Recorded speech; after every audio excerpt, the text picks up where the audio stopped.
안녕하세요. 소영 아카데미 김윤진입니다.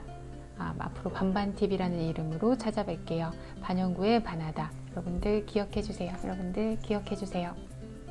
반영구 화장은 많은 분들이 여러 가지 방법으로 시술을 하고 있죠. 제 방법만 꼭 맞는 건 아니니까 참고 반영구를 새로 배우시는 분들이나 제 방법을 배우고 싶어 하는 분들이 구독해 주시고 애청해 주셨으면 좋겠습니다. 반영구에서 엠보가 차지하는 비율은 꽤 크죠. 제가 어떤 엠보 펜대를 쓰고 어떤 엠보 바늘을 쓰는지, 그리고 엠보 바늘은 어떻게 끼워서 사용하는지 궁금해 하시는 분들이 있는 것 같아서 오늘 한번 배워보겠습니다. 일단 엠보 펜대는 저는 골드색 펜대를 써요. 저는 플라스틱으로 된 엠보 펜대는 권하지 않고 있어요. 왜냐면은 힘 조절이 완전히 몸에 익히지 않은 초보분들이 플라스틱처럼 너무 가벼운 엠보 펜대로 시술을 하면은 손님이 많이 밀려 있거나 좀 다급한 상황이 있죠. 색이 너무 안 들어가거나 짝짝이에 대한 손님들의 컴플레인이 있었을 때, 당황하는 요소가 생겼을 때 그 엠보 펜대 너무 가벼워서 손으로 막 긋다 보면은 본인도 모르게 피부 깊이 조절이 안 돼서 너무 깊이 시술하는 경우가 있어요. 그래서 어느 정도 이건 제 개인적인 견해입니다. 약간의 무게가 있는 펜대를 선호하는 편이고요.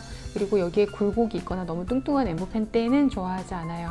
그리고 여기 자세히 보시면은 이렇게 금색으로 된 테두리에 요철이 있어가지고 이렇게 미끄러지지 않게 좀 잡아주는 역할을 하고 있어요.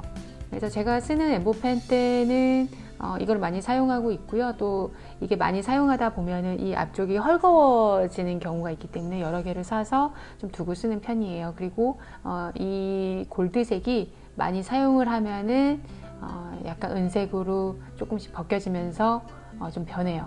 그래서 좀 보람도 있어요. 시술을 많이 하다 보면은. 그래서 저는 엠보 바늘은 이렇게 사선으로 된 이렇게 사선으로 된 바늘도 쓰고요. 둥근 니들도 써요. 이렇게 둥근 니들. 초점이 안 맞네요. 이렇게 둥근 니들도 사용을 하고요. 끼는 방법은 동일해요. 저는 이렇게 엠보 앞을 벌려준 상황에서 끼우는데, 저는 보통은 이렇게 45도로 꺾어서 사용하시는 분들도 있고요. 또 반대로 이렇게 쓰시는 분들도 간혹 봤어요. 근데 저는 90도로 끼우는 편이에요. 그리고 여기 위에를 잡고 돌려주시면 고정이 됩니다. 이렇게 90도를 쓰는 이유에 대해서는 조금 이따 설명드릴게요. 그리고 둥근 바늘도 마찬가지로 저는 90도로 끼워서 사용을 해요.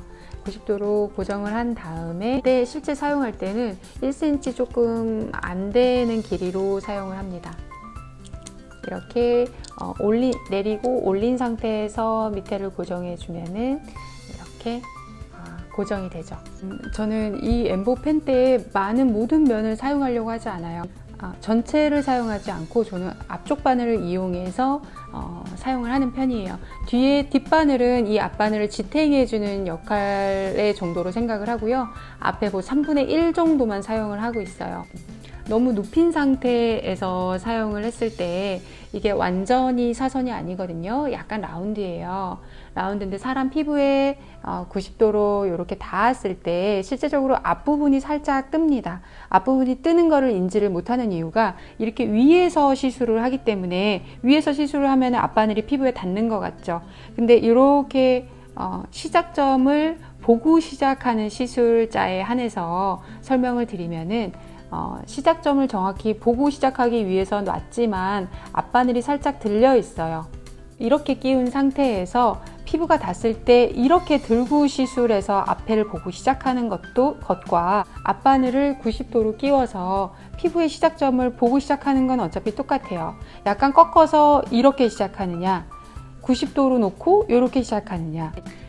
제가 예전에 원데이 시술할 때 어떤 원장님이 이렇게 이제 꺾어서 45도로 꺾어서 사용을 하시는 거예요. 꺾어서 사용을 하시는데 고무바늘 한번 시연을 해보세요. 그랬더니 어깨를 들고 이렇게 시술을 하시는 거예요. 너무 힘들지 않으세요? 왜 그러면은 굳이 이렇게 45도로 꺾어서 시술을 하시나요? 그랬더니 저는 처음부터 이렇게 끼워서 이렇게 끼우는 걸 배웠기 때문에 이렇게만 하는 줄 알았습니다 라고 하시더라고요. 그러니까 여러 가지 방법이 있는 거를 생각하지는 못하셨던 것 같아요. 이렇게 끼운 상태에서 시작선을 보고 시작하려니까 이렇게 끼운 상태에서 뒷바늘을 이용해서 먼저 사용하시는 분들도 있죠. 이렇게 꽂아서 사용하시면서 앞선을 보고 시작하는 시술자들은 굳이 이렇게 끼워서 어깨를 들어서 시작점을 보는 것보다는 이렇게 90도로 끼워서 어깨를 들지 않고도 이렇게 보고서 시작할 수 있죠. 시작점을 보고 시술을 하도록 쉽게 가르치기 위해서 저는 이렇게 90도로 꽂고 있습니다. 수강생이 그런 질문을 하셨어요. 이게 2120, 21P인데 21P 모두 다 사용해야 되는 건 아닌가요? 그런 경우는 약간 45도로 꺾어서 뒷면을 이용해서 뒷면을 이렇게 쓰시는 분들이 있어요. 예, 저희 방법은 이렇게 쓰지 않고요. 이렇게 써요. 이해되시나요? 그래서 뒷바늘이 먼저 닿아서 쓰시는 분들은 많은 바늘을 쓰지만 저희가 쓰는 방법은 앞바늘을 이용해서 시작점을 앞바늘로 사용하기 때문에 많은 바늘을 사용하지는 않아요. 그래서 저는 말씀드리는 거는 제 방법이에요. 제 방법은 3분의 1 정도 앞에 바늘만 사용해서 쓰는 편이에요. 그리고 이제 두 번째, 둥근 바늘. 제가 아까 만지다가 날이 하나 나갔어요. 둥근 바늘도 저는 90도로 끼워서 쓰는데요. 둥근 바늘이 사선 바늘 쓰는 것처럼 사용하시면은 조금 깊이 조절이 안 되시는 분들을 제가 많이 봤어요. 그래서 깊이 조절이 중요하거든요. 엠보는 이만한 선을 그었을 때 이만한 선의 깊이가 동일하게 들어가야지 선이 탈각 후에 많이 나오겠죠. 근데 이만한 선을 그었을 때 이렇게 들어간다면 제 설명이 이해되시나요? 선이 깊이가 고르지 않게 들어갔을 때는 한 3분의 1 지점은 진하게 나오거나 퍼지게 나오고 또 한 부분은 날아가고 탈각 후에 이런 경우도 생기기 때문에 깊이가 굉장히 중요하죠. 엠보는. 그래서 어떻게 하면은 초보분들이 깊이 조절에 대해서 조금 쉽게 용이하게 할 수 있을까라고 생각을 했어요.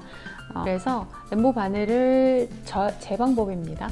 둥글게 둥근 니드를 가운데 끼운 다음에 여기에 이렇게 놨을 때 닿는 부분 있죠.